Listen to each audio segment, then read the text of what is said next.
Salut à tous les bien-aimés et à tous nos internautes, nos auditeurs, ceux qui nous écoutent depuis la Côte d'Ivoire et en dehors de nos frontières, dans le monde entier. Je voudrais saluer tous nos bien-aimés qui sont dans les îles de la mer, ceux qui sont dans les Amériques, ceux qui sont en Europe. Je voudrais profiter pour saluer mon bien-aimé le King de l'autre côté et tous ceux qui nous sont rattachés dans cette vision du réveil de l'Afrique par les Écritures. Alors, l'ouragan du midi est de retour cet après-midi pour vous proposer un nouveau thème. Le monde est-il vieux de 6000 ans? C'est le thème que nous allons essayer de décrypter cet après-midi. Le monde est-il vieux de 6000 ans? C'est la question. Alors, pourquoi un tel thème? Je crois que beaucoup doivent déjà comprendre que pratiquement dans le milieu de la religion, chacun tient dans sa conception, dans sa perception, que Dieu aurait créé les cieux de la terre en 6 jours et le 7e jour il s'est reposé. Ça veut dire que Dieu aurait créé les cieux et la terre en 6000 ans et que le 7e millénaire, c'est un millénaire du repos. Et c'est ce que nous tous on a prêché, ce qu'on a enseigné aux gens jusqu'à ce jour. Mais aujourd'hui, en position de réparateur des brèches, le Seigneur a changé ma pensée là-dessus. Et je voudrais partager cette connaissance avec vous en ce jour. Et vous devez vous préparer. Comme j'ai l'habitude de le dire, il faut désapprendre pour mieux apprendre. Désapprendre pour réapprendre et mieux apprendre. Alors, je vais prendre pour texte de base 2 écritures. La première se trouve dans le psaume 90, les versets 3 et 4. Psaume 90, versets 3 et 4. Je vais lire dans la version Parole de vie, version 2017. Il dit ceci. C'est toi qui dis aux hommes, redevenez de la poussière. Alors ils meurent et redeviennent poussière. Pour toi, 1000 années passent aussi vite que la journée d'hier ou quelques heures de la nuit. Voilà ce qui est dit. Pour toi, 1000 années passent aussi vite que la journée d'hier ou quelques heures de la nuit. Alors, si je prends ça comme texte de base, c'est pour vous faire voir d'où nous avons tiré cette histoire selon laquelle un jour de Dieu égale 1000 ans. On dit un jour de Dieu égale 1000 ans. Bon, est-ce que vraiment c'est ce que les Écritures disent? Ou est-ce que nous avons extrapolé? Si je le lis dans Louis II, par exemple, le même texte nous dira, au verset 4, « Car 1000 ans sont à tes yeux comme le jour d'hier, quand il n'est plus, et comme une veille de la nuit. » Donc, un jour, il dit, « Car 1000 ans sont comme à tes yeux comme un jour d'hier. » Comme le jour d'hier. 1000 ans sont aux yeux de Dieu comme le jour d'hier. Ici, il est question d'une comparaison. On dit comparaison n'est pas raison. Dieu dit, l'homme dit ici que, ô Seigneur, 1000 ans devant les hommes sont à tes yeux comme le jour d'hier. Alors, comme le jour d'hier, ça ne veut pas dire égal à un jour de l'homme. Non. Un jour de Dieu, ce n'est pas 1000 ans des hommes. 1000 ans des hommes, ça ne veut pas dire que c'est égal à un jour devant Dieu. C'est ce que nous tous, on avait prêché. Et ça, c'est une façon erronée de présenter l'Écriture. C'est ce qu'on appelle la déduction. Ou alors, on a lu, on n'a pas médité, on n'a pas travaillé la lecture sur laquelle on a puisé la chose et on a commencé à parler. Et quand une seule personne dit quelque chose, tout le monde s'aligne là-dessus, comme des canards, voyant leur mère devant, alors les canetons s'alignent toujours, l'un après l'autre, même s'ils sont une vingtaine, Il ne marche jamais dans le désordre, il s'aligne.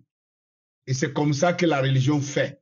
Il suffit qu'un chef religieux ait dit quelque chose quelque part, tous les croyants, même ceux qui pensent ne pas être dans la même vision que tel ou tel, mais ils se laissent finalement influencer par la déclaration du premier.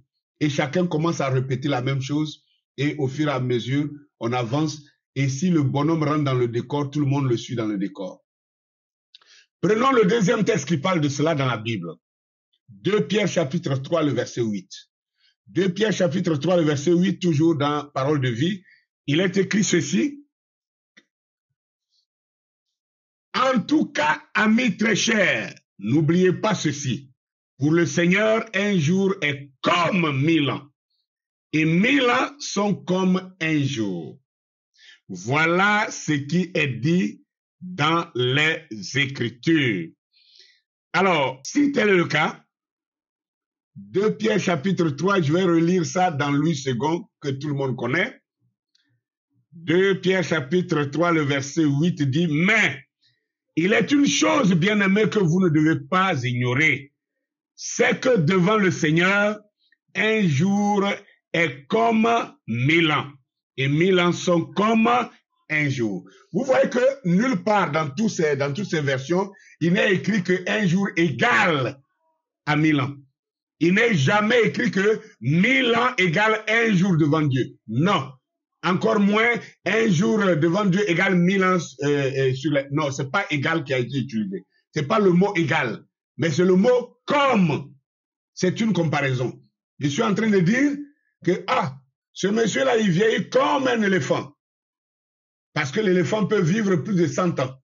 Alors, quand je dis il vit comme un éléphant, ça ne veut pas dire qu'il est un éléphant. C'est juste un adage. C'est, comment on appelle ça? On appelle ça comme un proverbe qui a été dit en quelque sorte. Voyez-vous? Alors, Dieu dit, la parole de Dieu dit que un jour devant Dieu est comme 1000 ans, pas égal à 1000 ans. C'est ça. Ce sont ces deux textes-là sur lesquels les prédicateurs, même des prophètes, sont entrés dans le décor. Parce que pour n'avoir pas médité assez sur ces textes-là. Et le Seigneur ne leur ayant pas révélé cela. Ils ont répété quelque chose qui a amené tout le monde dans l'erreur et dans le faux. Prenons Genèse chapitre 2, le verset 2 à 3. Genèse 2, le verset 2 à 3. Il est écrit là. Le 7e jour, Dieu a terminé le travail qu'il a fait. Et le 7e jour, il se repose de tout le travail qu'il a fait. Dieu bénit le 7e jour. Il fait de ce jour-là un jour qui lui est réservé. En effet, ce jour-là, Dieu s'est reposé de tout son travail de créateur. Donc, Dieu parle d'un jour.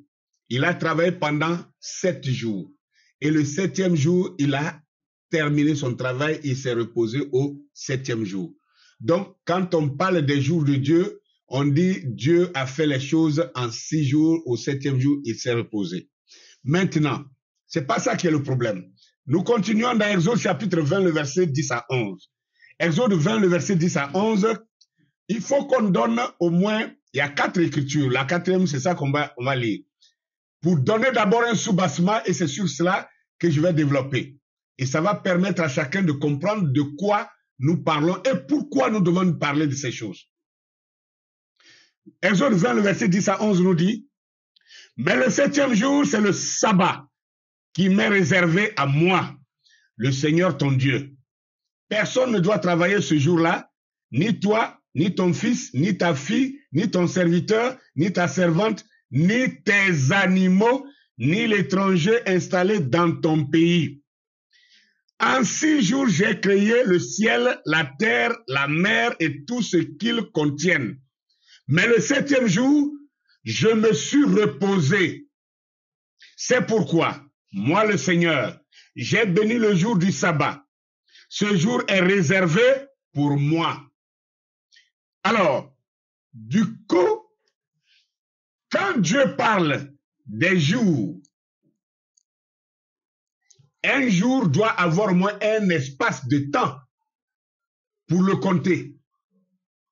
Et si nous prenons le jour naturel, nous observons depuis le lever du soleil jusqu'au coucher du soleil. Et nous observons depuis le coucher du soleil jusqu'à nouveau le lever du soleil. Donc, entre le lever du soleil et le lever du soleil de l'autre jour, nous avons et la lumière et les ténèbres, c'est-à-dire le jour et la nuit, ça fait un jour. C'est ça qui fait une journée de 24 heures. Alors, pour dire quoi? Qu'un jour est un espace de temps donné par le Créateur pour permettre d'identifier les saisons. Parce que c'est le jour, c'est l'identification du jour qui permet de multiplier le nombre de jours pour connaître la semaine. Et l'identification d'une semaine permet de multiplier le nombre de semaines pour reconnaître le mois. Et l'identification d'un mois permet de multiplier ces mois-là pour reconnaître une année. Vous voyez la chose? Alors, quand la faille part à partir de l'identification du jour, ça veut dire que cette erreur va se poursuivre dans l'identification de la semaine. Cette erreur va se poursuivre dans l'identification du mois. Et cette erreur va se poursuivre dans l'identification même de l'année. Voilà le problème. Et pourquoi c'est important de parler de cela? Pourquoi j'ai donné pour titre « Le monde est-il vieux de 1000 ans, de 6000 ans ?» Parce que toutes les religions sont d'accord, même quand ce n'est pas écrit dans leurs livres. Dans certains livres sacrés, ce n'est pas écrit. Mais comme tous les religieux sont influencés par le christianisme, qu'elle le veuille ou pas, quelquefois inconsciemment, tout le monde est influencé par le christianisme. Même les animistes, aujourd'hui, sont influencés par le christianisme d'une manière ou d'une autre. Parce que vous les verrez dire des choses où ils n'ont aucune base, aucun fondement, et ils le balancent comme ça. Et ça se retrouve seulement dans le christianisme. Même le musulman dira la même chose. Et quelquefois, ce n'est même pas écrit dans son Coran. Mais influencé par ce qui se dit autour de lui, il répète la même chose.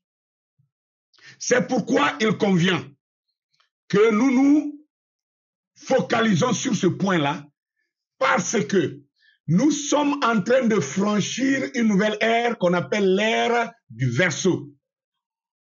Nous avons fini avec l'ère du poisson qui avait commencé depuis moins 60 avant Jésus-Christ et qui s'est terminée en l'an 2020. Nous sommes maintenant entrés fraîchement dans l'ère du Verseau. Une ère qui ne pardonne pas le mensonge, une ère qui ne pardonne pas les erreurs, une ère qui veut que tout ce que nous faisons, nous le fassions avec précision. Alors même les religions doivent se reviser, sinon elles mourront de leur belle mort. Qu'elles s'appellent christianisme, qu'elles s'appellent islam, qu'elles s'appellent bouddhisme, qu'elles s'appellent shintoïsme, qu'elles s'appellent quoi que ce soit, Krishna, ou quel nom vous pouvez leur donner, si chaque religion ne se récure pas pour s'aligner à la vérité vraie, dans cette ère, elle mourra. Que vous le voulez ou pas.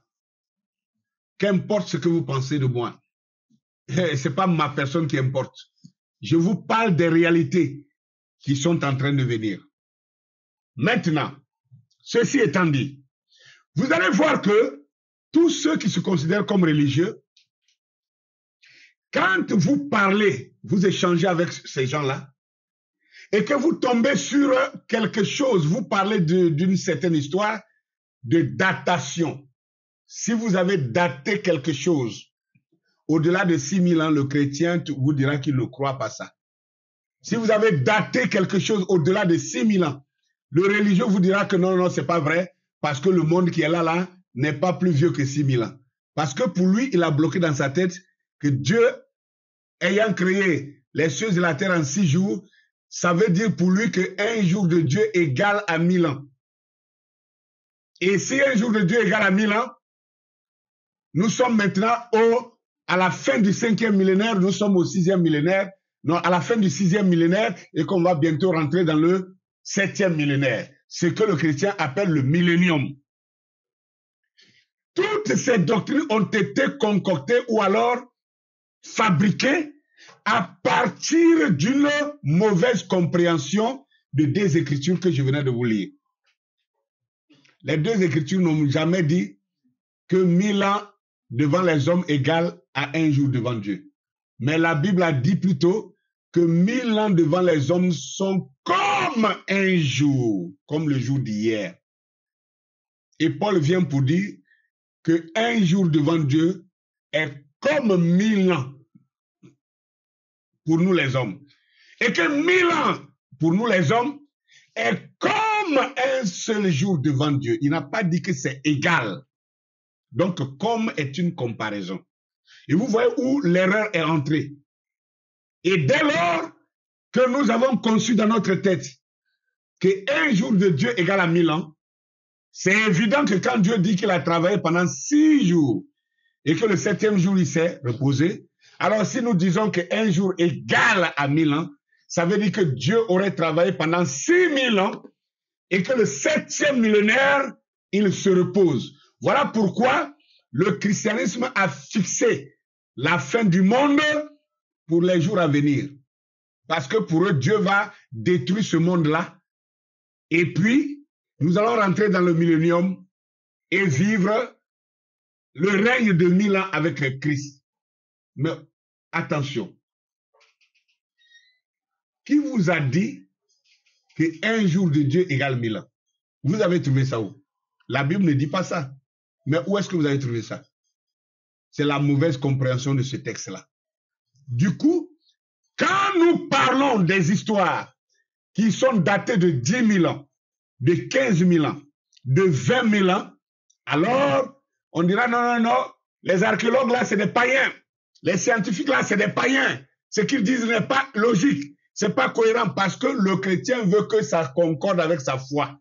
Le musulman veut que ça concorde avec sa foi. Dès que ça ne concorde pas avec sa foi, même si c'est une réalité, il rejette ça parce que pour lui, il a conçu dans sa tête que Dieu a créé les cieux et la terre en 6000 ans et que le 7e millénaire, il se repose. Ce qui n'est même pas écrit dans aucun livre sacré. Mais l'interprétation erronée et l'extrapolation des choses, les déductions nous ont amenés à cette grosse erreur qui nous font douter des réalités de la vie. C'est pourquoi l'ouragan du Midi, le réparateur des brèches, celui qui fait revivre les choses anciennes, a décidé de s'attaquer à ce problème afin de le résoudre une bonne fois pour toutes, pour les hommes intelligents, pour ceux qui veulent connaître la vérité. Car il est dit, vous connaîtrez la vérité et la vérité vous affranchira. Je veux prendre pour regarder un peu. Nous allons parler un peu du zodiaque. Le zodiaque que j'appelle la première Bible de Dieu. Le zodiaque étant la première Bible de Dieu, car il est écrit dans le psaume, je crois 119, le psaume 119, le verset 89. Ô Éternel, ta parole est à toujours, comment on appelle, inscrite dans les cieux. Ta parole est à toujours inscrite dans les cieux. Et c'est ce qu'on appelle le zodiaque, la grande ours et tout ça, les Pléiades. Hein? Voilà les étoiles des régions australes, toutes ces choses-là, et dans les Écritures, parlent du zodiaque. Et sachant que Dieu a écrit 3 Bibles, la première, le zodiaque, je vais prendre cette première Bible-là qui est le zodiaque. Et nous savons que dans le zodiaque, nous avons 12 signes. 12 signes, 12 constellations. Et les 12 constellations sont séparées, hein, tournent selon les aires Et la Terre en tournant autour d'elle-même et autour du Soleil durant 365 jours, ensuite, en suivant la même trajectoire à travers 12 constellations ou les 12 signes astronomiques du zodiaque en un cercle complet. On peut dire en un mot que c'est la route annuelle du Soleil dans le ciel. Maintenant, écoutez, je vais parler de la précession des équinoxes. Je prends seulement cette partie-là pour étayer mon thème selon lequel Dieu n'a pas créé les cieux et la terre en 6000 ans. Non, non, non, non. La terre et le ciel que nous connaissons est plus vieux que 6000 ans, mes chers religieux. Asseyez-vous dans vos fauteuils confortablement, soyez patients et suivez-moi, nous allons arriver à une bonne conclusion ensemble. La précession des équinoxes désigne le cycle céleste de la Terre d'environ 26 000 ans. Pendant que la Terre tourne comme ça, la précession, elle tourne en sens inverse et plus lentement. Plus lentement. Donc, ces constellations appelées Séba forment un angle circulaire de 360 degrés dans lequel chaque signe occupe en moyenne un espace de 30 degrés. Donc 360 degrés par 12, divisé par 12, vous trouvez 30 degrés. Donc pour rétrograder de la totalité d'une constellation, c'est-à-dire la précession prend 30 degrés.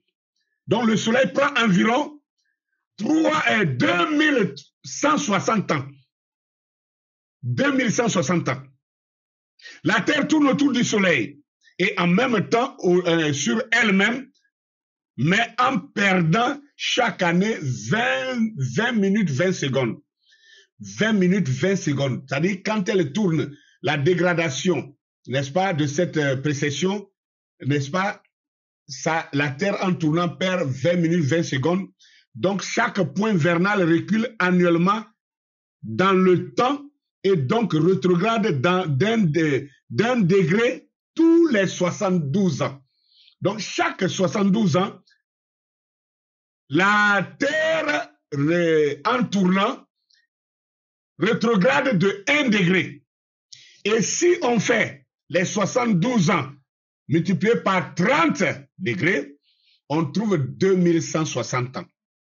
C'est donc cette durée temporelle de 2160 ans qui est appelée une ère et chaque ère correspond à une constellation précise progressant dans le sens inverse du zodiaque.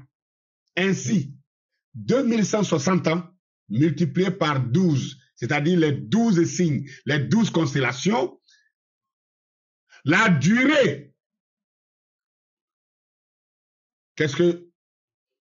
ainsi 2160 ans multiplié par 12 égale la durée de la précession des équinoxes, soit 25 920 années, appelé généralement le cycle de 26 000 ans. Alors, laissez-moi expliquer d'abord ce qu'on appelle le point vernal et après ça, maintenant, nous allons utiliser ça pour expliquer le thème que j'ai choisi. Qu'est-ce qu'un point vernal? Le point vernal est un relevé annuel de la position du Soleil dans la constellation du moment et il recule d'année en année et celui-ci permet l'identification des ères. Ainsi, notre aliment actuel de 2023 au solstice d'hiver depuis le 21 décembre jusqu'au 21 décembre indique que nous quittons l'ère des poissons entamée depuis l'an -60, la valorisation du matériel pour entrer dans l'ère du Verseau. Et l'ère du Verseau est la valorisation de l'esprit.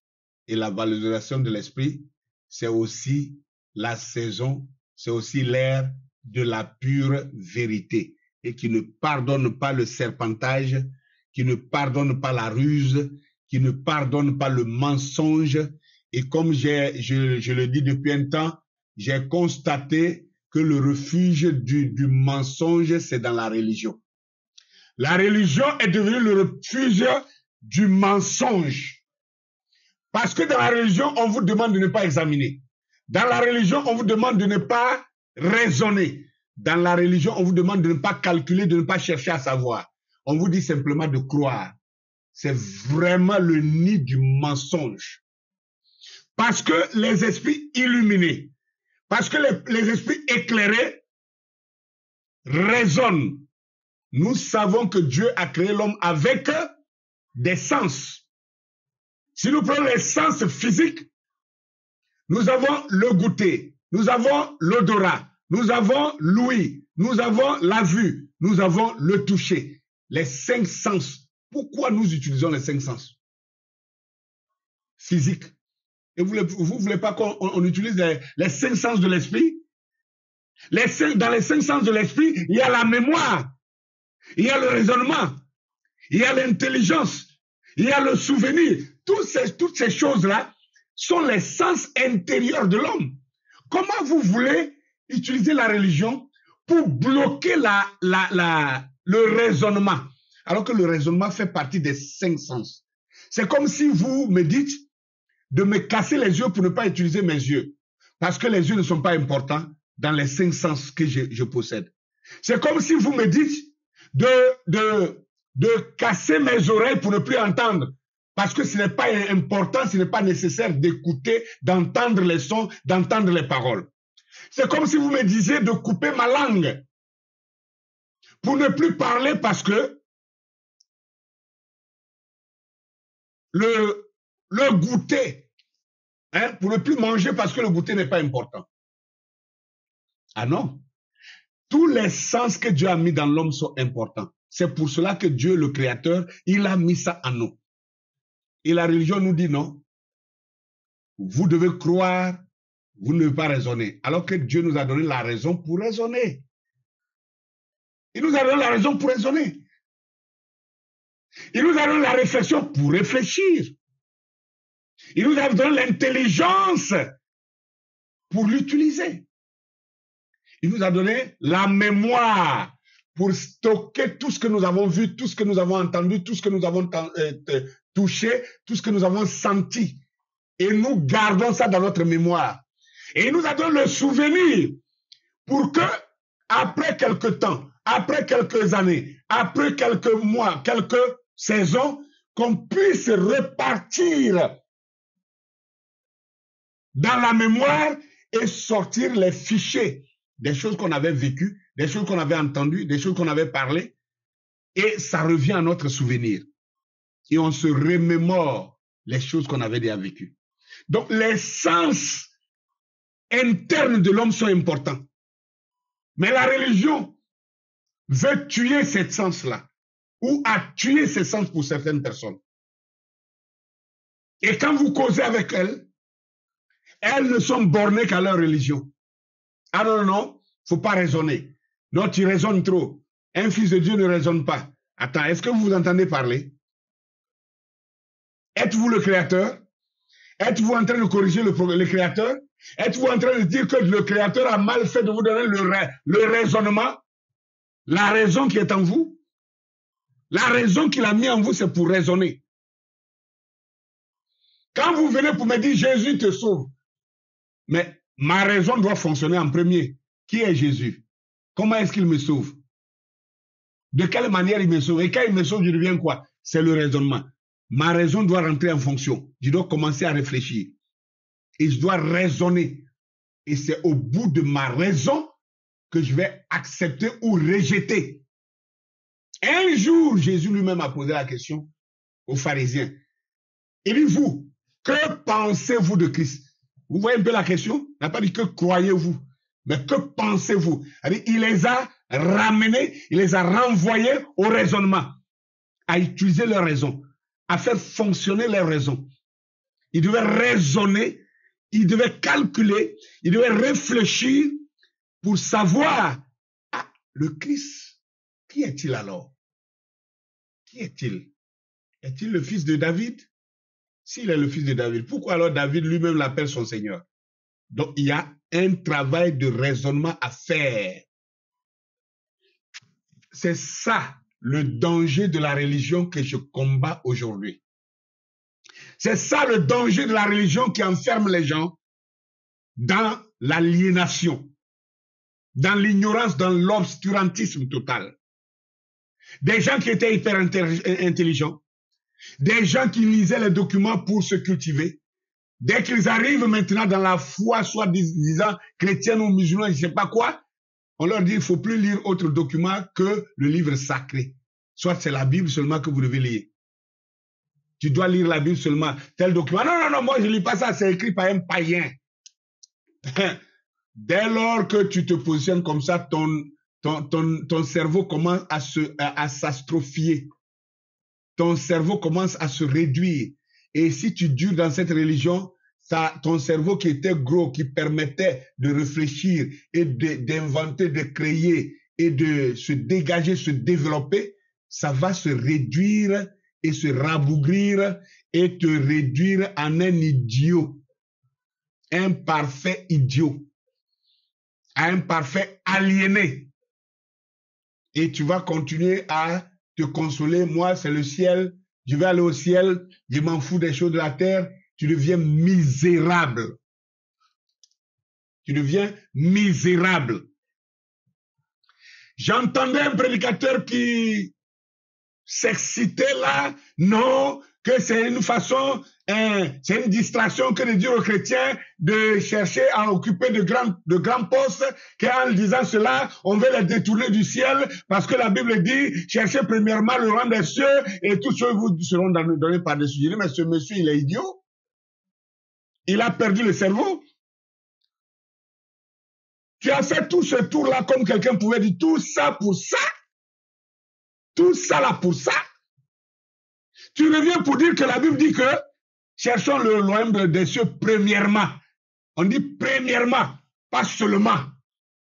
Pas seulement. Il n'a pas dit cherchez le royaume des cieux seulement et puis abandonner les autres choses. Il dit cherchez le royaume des cieux premièrement. Et toutes choses vous seront données par-dessus. Bon, maintenant, combien de fois on reçoit le royaume des cieux? C'est ma question que je lance à toi qui parles comme ça et à tous les prédicateurs qui ont perdu le cerveau. Combien de fois on reçoit le royaume des cieux? Paul disait que nous prêchons une repentance dont on ne se repent qu'une seule fois. On ne se repent pas 2 fois, pas 3 fois. La repentance qui donne la vie éternelle, la repentance qui donne le royaume des cieux, c'est une seule fois. On se repent une seule fois.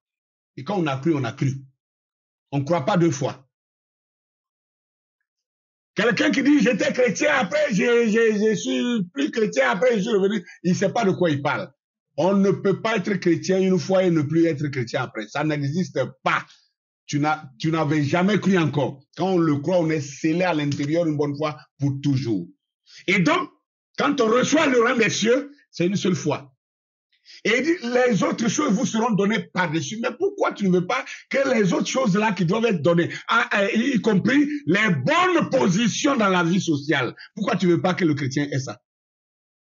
Et tu veux qu'il tourne en rond chaque jour pour dire qu'il est en train de chercher le ciel. Il cherche le ciel depuis 3 ans. Il cherche le ciel à 10 ans, il est en train de chercher le ciel. À 20 ans, il est en train de chercher le royaume des cieux. À 30 ans, il est en train de chercher le royaume des cieux. À 50 ans, il est en train de chercher le royaume des cieux. 70 ans, il doit continuer à chercher le royaume des cieux dans ton église. À 80 ans, il doit toujours venir pour que tu lui prêches, pour qu'il continue de chercher le ciel. Et quand il sera dans son tombeau, il cherche toujours le royaume des cieux. Il a trouvé ça quand? Tu l'as fait perdre le royaume des cieux et tu l'as fait perdre tout ce qu'il devait gagner par-dessus tout à cause de ton ignorance que tu partages à tout le monde. Moi, qu'on croit une seule fois. On reçoit la vie éternelle une seule fois. Le royaume des cieux, là, on le gagne le jour où on a accepté le Seigneur et Sauveur comme son Rédempteur. Dès ce jour-là, vous avez Dieu dans votre cœur. Et le reste des choses, maintenant, vous pouvez les chercher. Quelqu'un peut croire aujourd'hui et puis reçoit l'Esprit de Dieu immédiatement. Quelqu'un peut croire aujourd'hui et il reçoit l'Esprit de Dieu dans une semaine, dans un mois, dans un an, dans 10 ans. Mais pourquoi est-ce que tu veux canaliser tout le monde dans ta pensée? Peut-être que toi qui te dis, pasteur, tu es en train de prêcher là, tu n'as même pas fait d'expérience du salut. Voilà pourquoi tu prêches comme ça. Celui qui a déjà fait l'expérience du salut, il sait que le salut, on le reçoit une seule fois et c'est ça qu'on appelle le royaume des cieux. Et quand tu l'as déjà reçu, le reste là, les choses. C'est-à-dire, la Bible dit aussi que l'Éternel est celui qui donne la grâce et la gloire. Pas la grâce seulement. Grâce pour te sauver, la gloire pour te positionner dans la vie sociale. Ça aussi, c'est écrit. Si toi, tu as choisi un côté,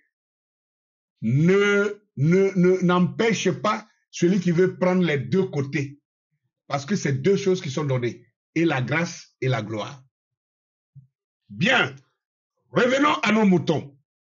Si tel est le cas, et que la précession des équinoxes, pour boucler une précession des équinoxes, il faut 26 ans pour boucler la précession des équinoxes. Alors, les plus intelligents doivent se poser une question. Si le zodiaque aujourd'hui, auquel tout le monde se fie et qui est tellement vrai, parce que la preuve, nous sommes rentrés dans l'ère du Verseau. Et regardez le passage de l'ère des poissons à l'ère du Verseau. Regardez le changement. Regardez les tumultes dans le monde entier. Regardez la pagaille qui est en train de se passer dans le monde entier. Et retournez à l'an moins 60, quand l'Empire romain devait prendre le contrôle du monde. Regardez les bouleversements qui a eu lieu en ce temps-là. C'était le passage d'une ère à une autre ère. Depuis l'an moins 60 jusqu'à nous, avant Jésus-Christ, jusqu'à nous. Et aujourd'hui, regardez, nous sommes en train de passer d'une ère à une autre ère. Regardez les bouleversements dans le monde entier. Regardez les grands changements. De l'unipolarité, on est en train de passer aux multipolarités, à la multipolarité. Avec les brisques contre l'OTAN et toutes ces choses-là. Les hommes intelligents doivent comprendre une chose. La précession des équinoxes. Entre une ère et une ère, s'il faut 2160 ans, alors multiplié par 12 ères, 12 signes de zodiaque, 12 constellations, c'est ça qui donne 26 000 ans, c'est-à-dire exactement 25 920 ans. Donc, on arrondit à 26 000 ans. Alors, vous ne voyez pas que nos ancêtres de la vallée du Nil, nos ancêtres qu'on appelle les anciens Égyptiens, ceux-là qui avaient découvert cette science-là, s'il faut parcourir 12 constellations pour boucler un seul cycle, et la boucle d'un seul cycle fait 26 000 ans, est-ce qu'on peut établir une science à partir d'une seule expérience? Non. Ça voudrait dire que ces gens-là, ils ont bouclé plusieurs cycles déjà. Et ils ont vu que tous les cycles étaient identiques et que ça tombait parfaitement à leur remarque chaque fois. Donc, ce qui veut dire, d'abord, boucler d'une ère à l'autre ère, ça fait 2160 ans. Donc, ça veut dire, ils ont remarqué que de l'ère du taureau, je veux dire ça n'importe comment, hein, de l'ère du taureau à l'ère du bélier, n'est-ce pas, que ça a duré 2160 ans. Ils ont vu que peut-être du taureau, je dis ça en désordre, que du taureau au lion, par exemple, que ça a duré encore 2160 ans. Ils ont vu que du lion au Verseau, ça a duré 2160 ans. Ils ont vu que du Verseau à la vieille, ça a duré 2160 ans. Maintenant, pour qu'ils sachent que pour boucler tous les cycles, ça fait 26 000 ans, il fallait qu'ils remarquent la même constance jusqu'à boucler tout le cycle, 26 000 ans.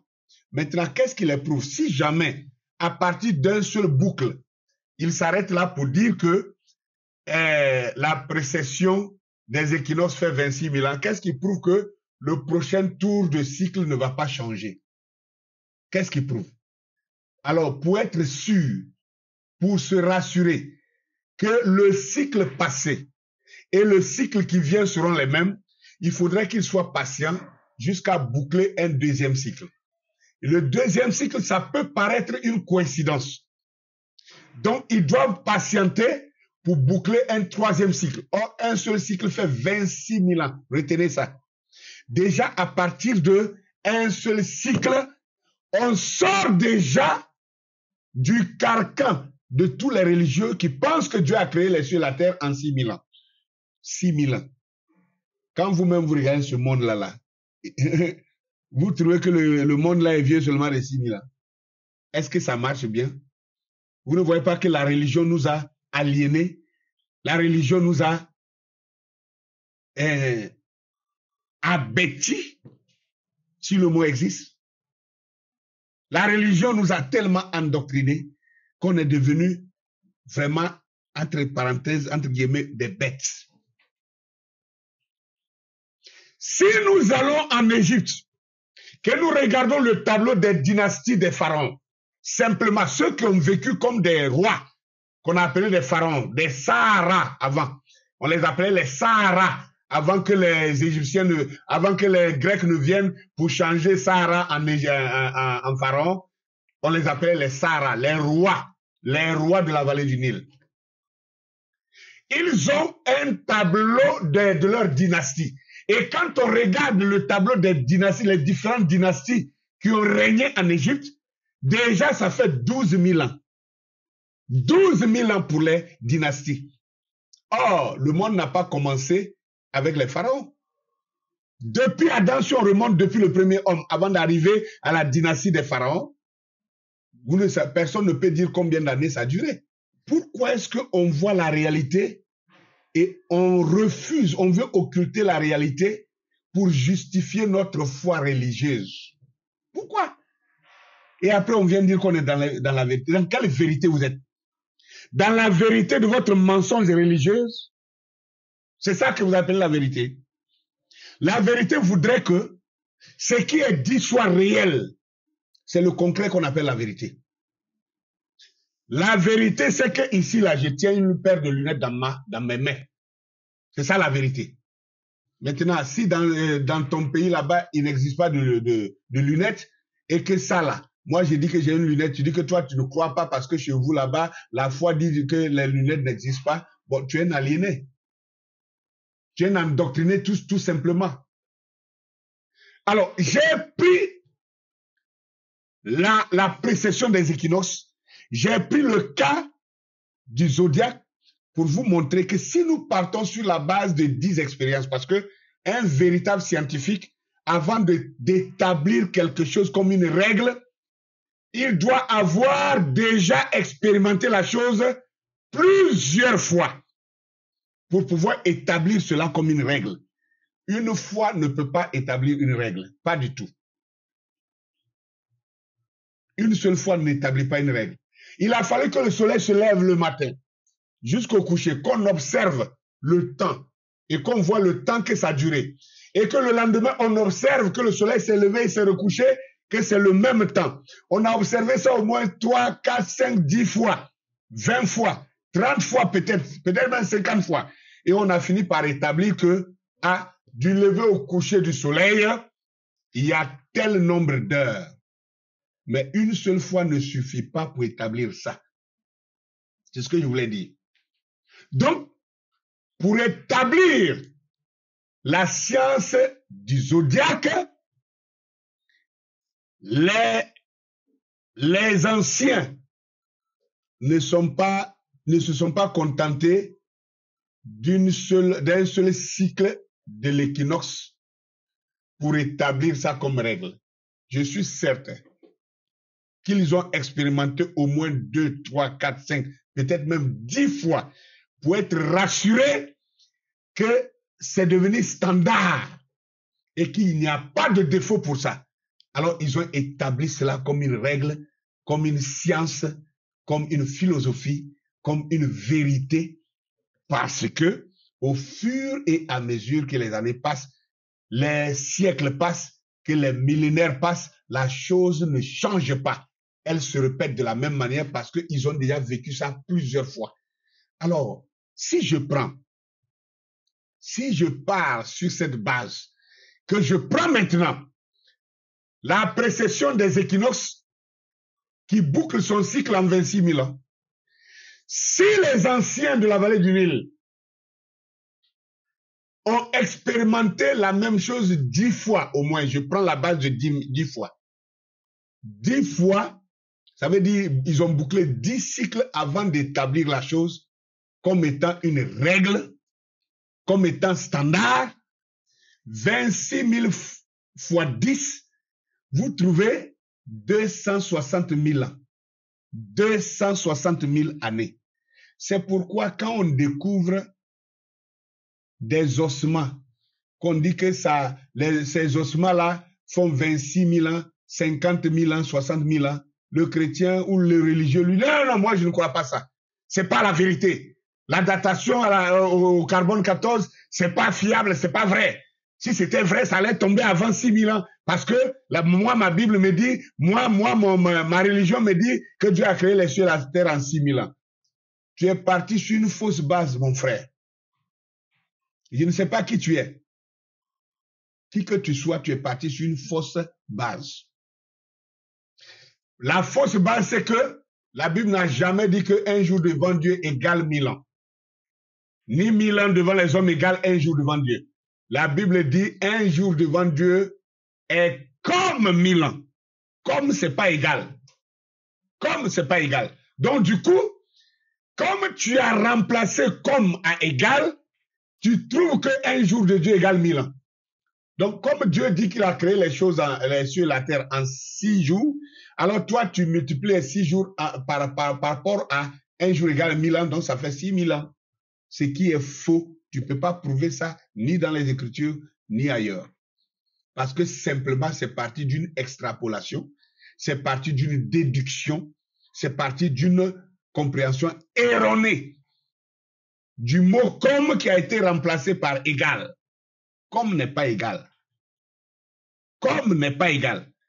Chez nous, encore, ils vont dire « comparaison n'est pas raison ». Comparaison n'est pas raison. Alors, je vais terminer pour dire ceci. Pour établir une théorie, pour qu'elle soit vraie, il faut que les auteurs aient expérimenté ce cycle au moins 5, 6, 7, même 10 fois pour se convaincre que ceci est standard et que c'est ainsi établi. Si tel est le cas, il va falloir aux auteurs de boucler le cycle de 26 000 ans au moins une dizaine de fois avant d'établir ceci comme une règle. Alors 26 000 multiplié par 10 nous donne 260 000 ans. C'est juste un exemple pour que vous voyez ce que ça fait. Que de boucler 10 cycles des précessions, de la précession des équinoxes. Alors, nos ancêtres de la vallée du Nil sont les premiers humains de la terre à avoir parlé de la vie éternelle. C'est-à-dire la notion de Dieu là, ça ne vient pas d'Israël. La notion de Dieu vient avant Israël. Parce que Adam avait la notion de Dieu. Et je l'ai toujours dit et je le défie, je défie n'importe qui. Ceux qui pensent qu'en Égypte, il n'y avait pas la parole avant Abraham, se trompent. Abraham est parti en Égypte comme un prophète menteur. Un prophète menteur qui allait dire que sa femme est sa sœur. Et c'est un Égyptien, c'est le roi d'Égypte qui lui a dit, chez nous ici, là, nous on connaît les prophètes. Nous on connaît Dieu, le Dieu qui t'a appelé là, nous on le connaît avant toi. Parce qu'on est un peuple juste. Et Dieu ne peut pas condamner un peuple juste que nous sommes. Et nous on connaît sa loi depuis avant toi. Il t'a envoyé vers nous pour qu'on t'enseigne. Promets-moi, jure-moi que tu vas arrêter de mentir. Parce que chez nous ici, là, un prophète est saint. Un prophète ne ment pas. Et toi, tu te promènes, tu es un prophète de Dieu et tu mens. Jure-moi que tu ne mentiras pas. Ceux qui connaissent les Écritures savent que ce que je dis là, c'est dans Genèse chapitre 21. C'est Abimelech qui a contraint Abraham à arrêter de mentir. Donc, si vous dites que la parole de Dieu n'était pas en Égypte, et que vous revenez me dire que Enoch est parti au ciel, Enoch a marché avec Dieu, et puis un jour il ne fut plus parce qu'il a été enlevé. Mais Enoch, et vous venez dire que c'est Enoch qui a construit les pyramides en Égypte. Ok, si je vous crois sur parole qu'Enoch a construit la pyramide en Égypte et qu'Enoch a marché avec Dieu dans la parole parfaite, ça veut dire qu'Enoch avait la parole. Et Enoch vivait où? En Égypte, où il a construit la pyramide. Donc, on ne peut pas être enlevé sans la parole. Vous voyez? C'est pourquoi il dit il faut désapprendre pour réapprendre. Il faut désapprendre pour réapprendre. C'est ça qui est la vérité. Quand j'avais déclaré qu'avant Abraham, il y avait la foi, les gens ont crié, oh, ça, voilà. Ils délirent maintenant. La Bible dit que c'est Abraham qui est le père de la foi. Père de la foi ne veut pas dire qu'il n'y avait pas la foi avant lui. Quand tu vas lire dans Hébreux chapitre 11, on te dit quoi là-bas? On te dit quoi là-bas? On dit Enoch par la foi fut enlevé. Ah bon, d'accord. Noé par la foi fut enlevé. Enoch a vécu avant Abraham. Noé a vécu avant Abraham. Donc Enoch par la foi, il a été enlevé. Noé par la foi, il a été enlevé. Et maintenant, avant d'arriver à Abraham. Donc Abraham, la foi n'a pas commencé à Abraham. Quand je déclare comme ça, toi, le religieux, tu te fâches, tu t'énerves et tu commences à insulter, à dire des choses. Ah non, parce que toi, tu es formaté à répéter des choses sans les comprendre. Moi, je parle des choses que j'ai comprises. Parce que je suis un enseignant. Alors, nos ancêtres de la vallée du Nil sont les premiers humains de toute la terre à avoir parlé de la vie éternelle. Et non seulement qu'ils en ont parlé, mais mieux, ils ont concrétisé par la momification de leur corps comme symbole de cette vie éternelle. La construction des bâtiments a en coupé le souffle qui ont traversé les millénaires comme pour typifier cette éternité en plus. Les vestiges de l'Égypte restent jusqu'à ce jour un mystère étudié depuis bientôt 2 siècles maintenant dans une science appelée l'archéologie et l'égyptologie, sans que l'on ait encore réussi à décoder ce mystère. Alors, regardez, qu'est-ce que je veux dire pour terminer? Je veux vous dire que ceux-là qui ont parlé de la vie éternelle ne faisaient pas que parler en tant que des religieux. Voilà pourquoi j'ai lu un auteur qui a dit quelque part que les Égyptiens ne croyaient pas en Dieu, ils vivaient Dieu. Voilà pourquoi quand vous lisez dans les textes égyptiens, le mot croyance n'existe pas. Croyant, croire, non, ça n'existe pas. Mais ils vivaient Dieu. Ils connaissaient Dieu et ils vivaient Dieu. Ils expérimentaient Dieu. C'est ça la réalité.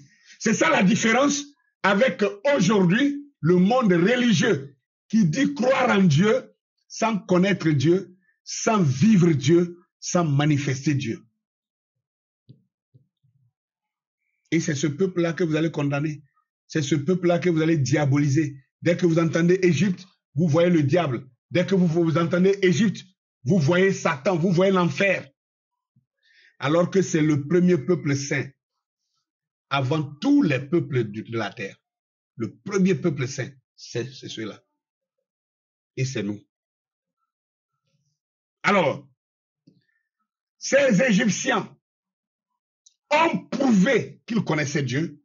Ils ont prouvé qu'ils vivaient Dieu en montrant que la vie éternelle dont ils parlent de l'autre côté, ils vont donner un échantillon. Que quand un homme meurt aujourd'hui, quand quelqu'un meurt, il a 72 heures pour putréfier, c'est-à-dire pour pourrir. Mais les Égyptiens nous ont prouvé par la momification, un corps qui est mort depuis plus de 6 000 ans, 10 000 ans. Parce que je vais terminer par ça.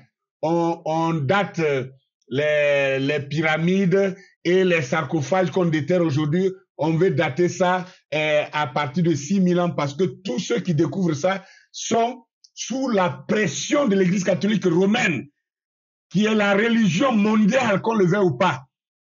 tu dis tu es évangélique, tu dis tu es protestant, tu dis non, non, non, non, non. Que protestant, évangélique, tout c'est même chose. La religion chrétienne là, c'est dans la main du catholique. C'est dans la main du catholique, que vous le voulez ou pas. Les écoles théologiques qui forment les hommes de Dieu partout sont aujourd'hui contrôlées par la franc-maçonnerie. Par la franc-maçonnerie, partout. C'est pourquoi il faut des hommes sélectionnés par Dieu lui-même. Qu'ils aient été dans ces écoles ou pas, il faut des gens sélectionnés par Dieu lui-même, à qui il donne son esprit, l'esprit de vérité, comme réparateur de brèches que vous entendez maintenant, pour vous révéler les vérités en accord avec le Créateur.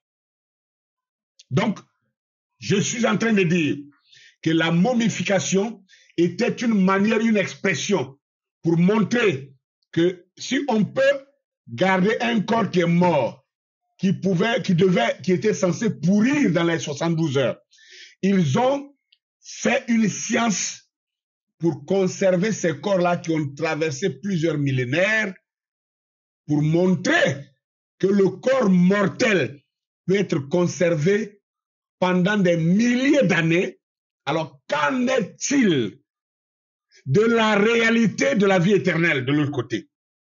Et Dieu a confirmé leur science en faisant en sorte qu'ils construisent des bâtiments et des monuments qui ont traversé des millénaires, tels que les pyramides, tels que les sphinx, tels que les tombeaux des rois.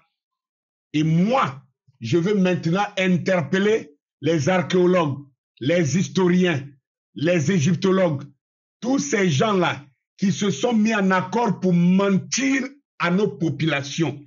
Ils savent très bien que les choses qu'ils découvrent là, la datation va au-delà de 20 000 ans, de 30 000 ans. Il y en a même qui datent de 100 000 ans. Mais ils sont tous contraints par la pression de cette Église mondiale qui ne veut pas être contredit dans son enseignement religieux, alors qu'il contraint tous les scientifiques, tous les historiens, tous les anthropologues, tous les égyptologues à dater les choses dans le, comment on appelle, dans le canevas de leurs croyances. Voilà la réalité. Sinon, quand vous regardez ces pyramides-là, vous pensez que c'est les pyramides qui sont vieux seulement de 6 000 ans? Ça, c'est pas possible. Ce sont les bâtiments qui ont traversé, qui ont survécu au déluge. Maintenant, combien d'années ces pyramides ont été construites avant le déluge? Et depuis le déluge jusqu'à nous, ça fait combien d'années?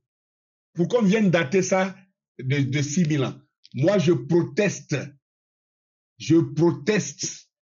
cette datation. Et je sais que tous ces chercheurs sont sous pression, ils ont été contraints à dire la même chose pour respecter la foi religieuse de l'Église mondiale. Voilà la réalité. Sinon, quand on regarde les choses, on sait que cela est plus vieux. Regardez les villes qu'on est en train de déterrer en Égypte, les villes qu'on est en train de déterrer au Soudan, qui sont, certaines villes même sont à plus de 15 mètres, 20 mètres du sol. Des villes entières englouties par le sable. Et vous pensez que ces villes-là sont vieilles seulement de 6 000 ans? Le nombre de pyramides découvertes au Soudan est plus élevé que le nombre de pyramides en Égypte. Seulement en Égypte, c'est le plus gigantesque. Mais en termes de nombre, ils ont déjà découvert plus de 200 pyramides 200 pyramides au Soudan. Et ce n'est pas encore fini. Et on continue encore d'en découvrir. Et vous pensez que c'est une histoire de 6 000 ans? Votre histoire de 6 000 ans là est calquée dans votre tête à partir de la mauvaise compréhension de ces deux textes que je vous ai donnés, à savoir Psaume 90, le verset 4, et 2 Pierre chapitre 3, le verset 8. Là où la Bible dit qu'un jour devant Dieu est comme 1000 ans, vous avez remplacé le mot comme par égal, alors que ce n'est même pas écrit égal. Voilà l'erreur qui fait qu'aujourd'hui, tous les religieux sont bloqués face à un mur qui les empêche de croire des réalités vivantes. Et c'est ça que j'ai voulu corriger. Donc, ce monde n'est pas vieux de 1000 ans, et de 6000 ans. Ce monde est vieux de plus de 6000 ans, comme vous le pensez. Ce monde, c'est possible que ce monde-là soit plus vieux de 300 000 ans. C'est possible. Mais pas 6000 ans. 6000 ans est trop petit pour ce que nous voyons dans ce monde-là. Voilà où je voudrais m'arrêter en ce jour, tout en vous remerciant d'avoir été patient envers moi, d'avoir écouté cet enseignement. Et je vous présente mon ouvrage intitulé « La vérité sur les Hébreux noirs d'Afrique et les Khazars de Palestine » et qui est paru aux éditions Ouragan du Midi. Alors, ce livre, vous pouvez l'avoir dans presque dans beaucoup de capitales d'Afrique et aussi dans la capitale française, à la librairie Taméry de France, de Paris. Vous pouvez l'avoir là-bas. Vous pouvez l'avoir à Bangui, en République centrafricaine, à Kinshasa, en RDC, à Brazzaville et à Pointe-Noire, et à Lomé au Togo, à Dapan au Togo, à Fadangourma et à Ouagadougou au Burkina Faso, et à Dakar au Sénégal, à Libreville au Gabon également, et à Douala et à Yaoundé au Cameroun, et bientôt dans d'autres pays encore. Alors, merci de m'avoir suivi. Merci de partager ces vidéos-là, cet enseignement, pour permettre au grand nombre de personnes de le suivre et de corriger cette erreur. Merci pour vos partages. Partagez massivement, partagez plusieurs fois et massivement. Partagez ça à vos connaissances. Likez aussi ces vidéos pour que cela puisse aller loin. Merci à tous. C'était l'Ouragan du Midi, le réparateur des brèches. Salut à tous et à bientôt.